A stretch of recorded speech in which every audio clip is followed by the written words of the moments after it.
What is up, fellow summoners, and welcome to the channel today for another closer look review video. This time around we're going to be looking at Dormammu, who was just in the basic arena, and I, like many of you, picked him up in both rounds so I'd have him awakened. If you are new to the channel, new to the series, these closer look review videos are geared at trying to give you a better understanding of the character. I will walk through his full ability list, we'll walk through signature abilities, I will show you how to use them, where to use them, where the character is best used at. So hopefully by the end of the video you'll have a much better understanding of your brand new shiny Dormammu. So like I do in all the other videos, we'll jump into the rank up. I will catch you guys on the other side and we'll take a look at his ability list.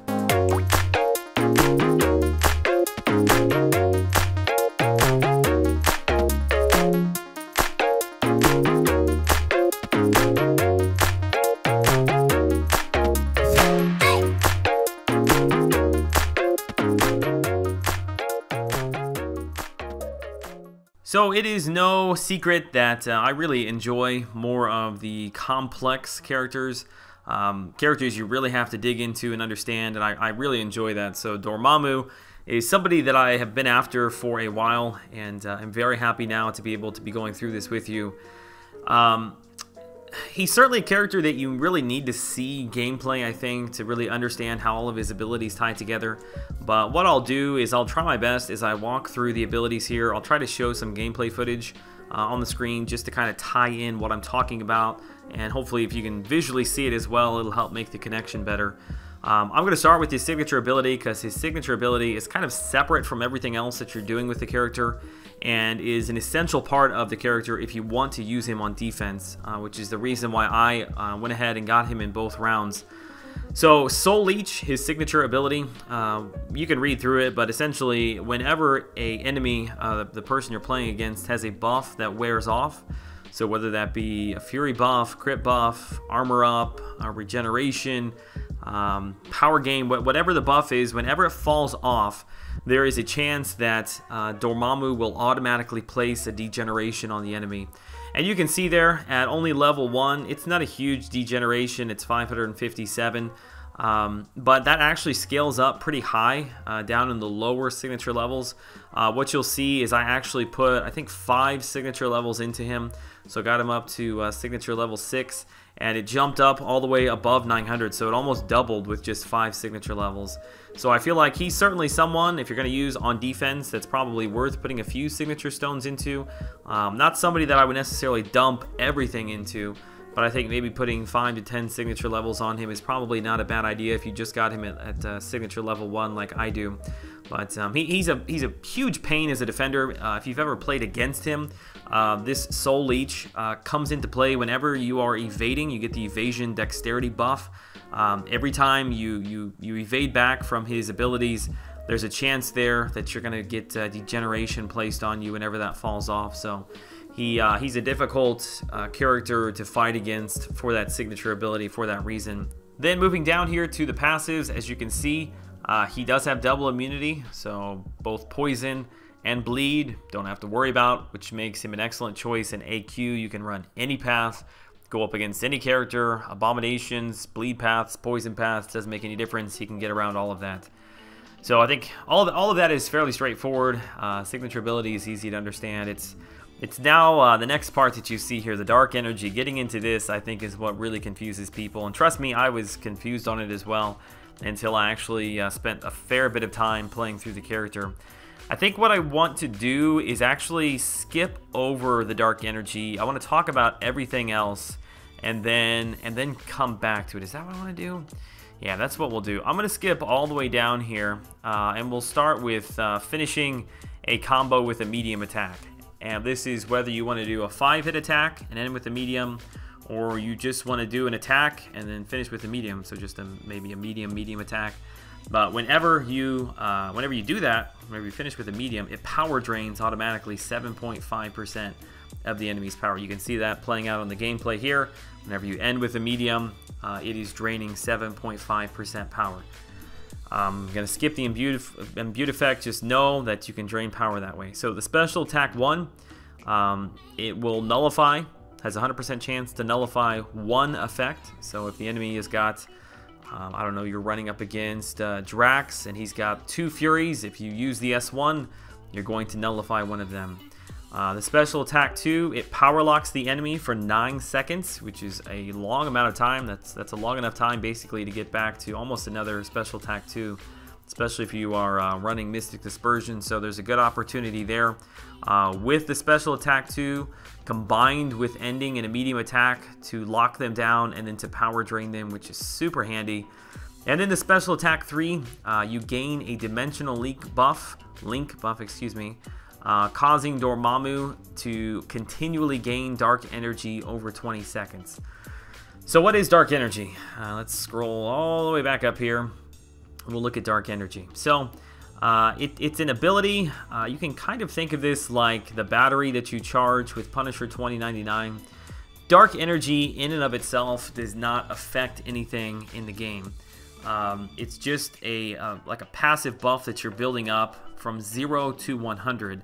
And once it hits 100, it turns from the purple buff that you see over into the green buff. That becomes an imbued effect.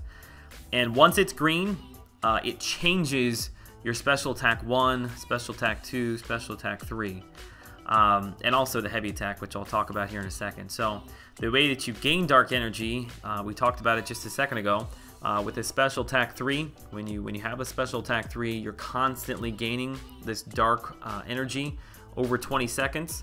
Or if you don't have a special attack 3, anytime that the enemy loses power, whether that be through a power drain or they use a special, whenever they lose their power, that also feeds your dark energy. So remember, when you're finishing a combo with a medium attack, that power drains, and whenever you do that, you gain 30 dark energy. So that is the easiest way. Now, once you, like I said, once you get up to 100 dark energy and it switches over to that green looking buff, it changes basically all the other abilities that you've been doing in the game. So we'll go back to, we'll start with this here. Finish a combo with a medium attack. So whenever that green buff is active, the next time you finish a combo with a medium attack, in addition to power draining, the 7.5% as it normally does, you're also going to do direct damage equal to 750% of the power drain from the opponent by that attack. So you're just going to be doing a little bit of extra damage there by doing your combo and finishing it with a medium attack. The special attack 1, remember, it nullifies one ability. When you have that green buff active, if you were to then go ahead and use your special attack 1, it nullifies all status effects. So not just one Fury from Drax, it would nullify all of them. Or for the example that I have here with King Groot, when you use the S1, it nullifies all Fury buffs that he's got active. Special attack 2, if you decide to use this when you have your imbued effect active, not only does it power lock the enemy, but it also drains them for 20% of the target's max power per hit. And remember, there are 3 projectiles that come at the enemy, so that's a very, very large power drain with the S2. And then the S3, and this one, I think the S1 and S2, I think that's fairly easy and simplistic to understand, but the S3 can be a little bit more difficult. So when you use the S3 normally, you gain the dimensional link, and you're just automatically gaining this dark energy over 20 seconds. The imbued effect, you gain an empowered dimensional link while it's active. Dormammu will regenerate 25% of damage done by the soul bond detonation. And you think, what is a soul bond? Okay, well, let's scroll back up here. Let's look at the heavy attack. This is the one we've been skipping over. So whenever you heavy attack an enemy, you place this soul bond on them. I've got a picture of it here on screen. It's that red debuff. Every time that you gain dark energy, you also gain a soul bond. They mirror each other. So if I'm finishing a combo with a medium attack, that gives me 30 dark energy. It also mirrors that and gives me 30 soul bond over on the enemy. And you can build the soul bond all the way up to 100, and that will sit there. The only way that you can release that is when you do another heavy attack. So you detonate that by doing another heavy attack. It does up to, you can see here, 47.35% direct damage per soul bond charge. And when you have that all the way up at 100, that is a fairly decent amount of damage. But the other thing to keep in mind now is, remember, if we go back here to the S3, if you have your imbued effect, so you got to 100 dark energy, you've got your green buff there, you go ahead and use your S3, your dimensional link buff that you see ticking away, whenever you use and detonate your soul bomb, a percentage of that damage, 25% of that damage, will be given to you as regeneration. And remember, my initial thought on that was that you could only do that once, but you could actually do that as many times as you would like while that dimensional link is active. You know, it stays for 20 seconds. So the best case scenario, the best way to get your most regen is, if you want to do this, make sure that you have 100 dark energy. So you've got the green imbued effect, you got that buff sitting there. Make sure that you also have 100 on your soul bond on the enemy. Once you got both of those things checked off, you can fire off your S3, and then as soon as you can, you detonate that bomb, or detonate that soul bond, excuse me, by using a heavy attack, and that will give you the most regen possible.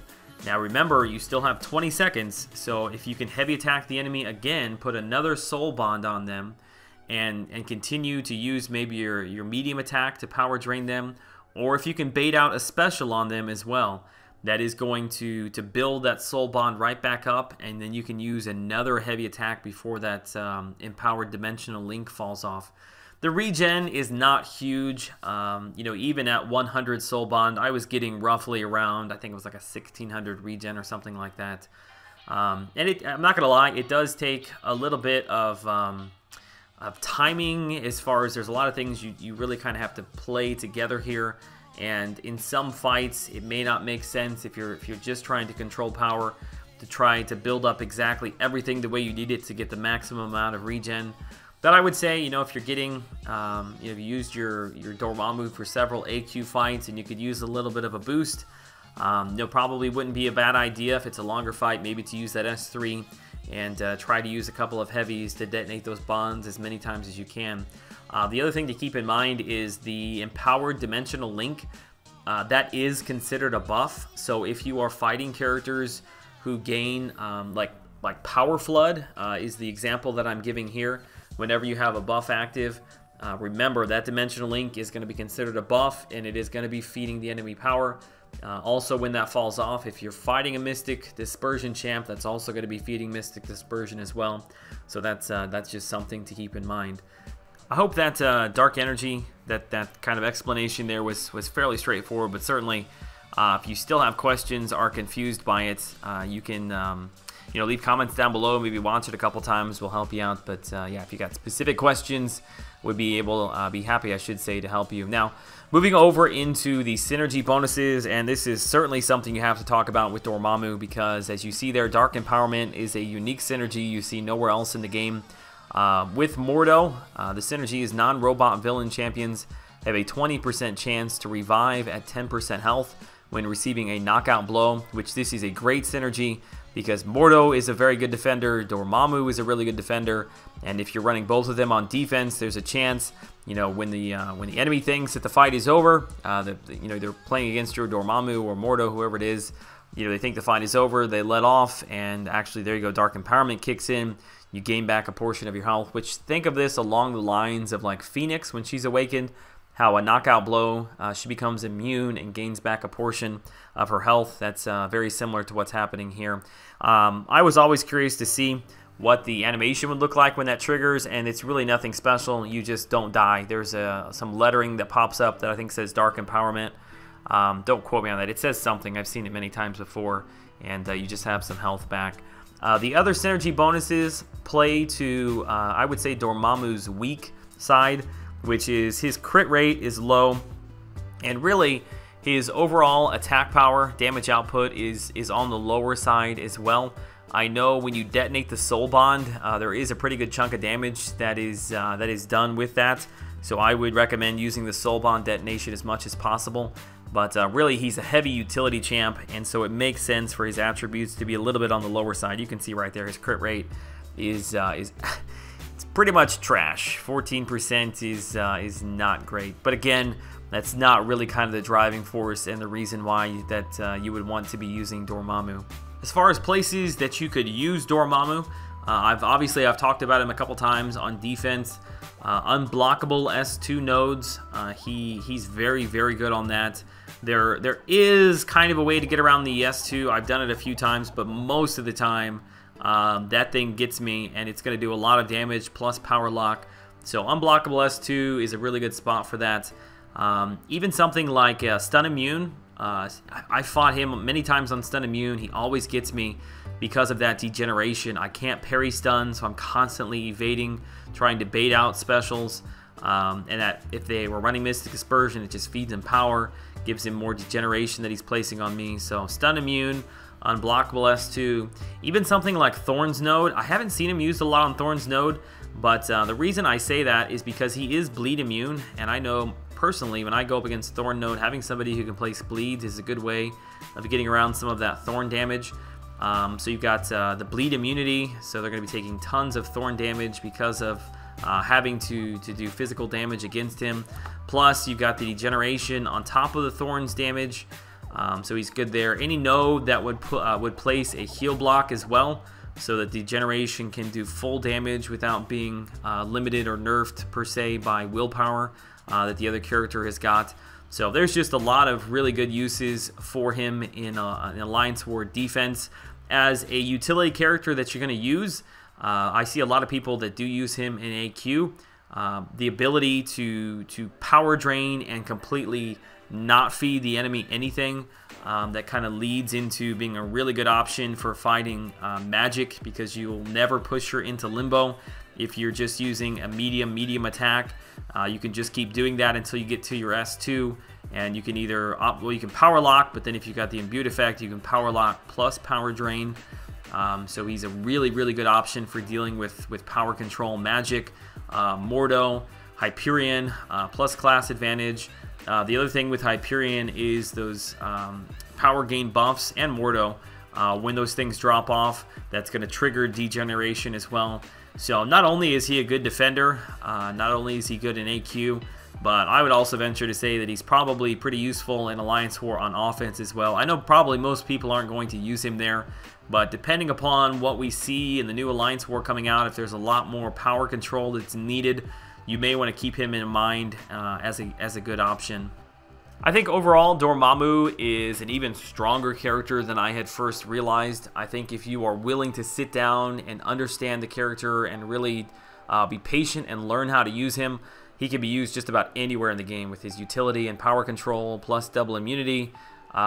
He's a go anywhere, do anything champ. I think he's probably still best served on the defensive side.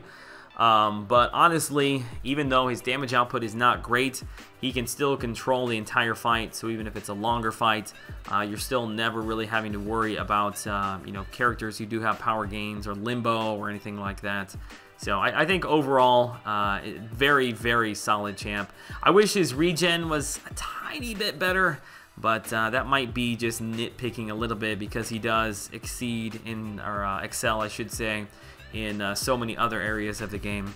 Alright guys, as always, I thank you so much for the support that you show the channel. If you have any questions, if I can be more clear on something to help you out with Dormammu, we'd be happy to do so. You're welcome to leave comments down below with those questions, or you can hit me up over on Twitter.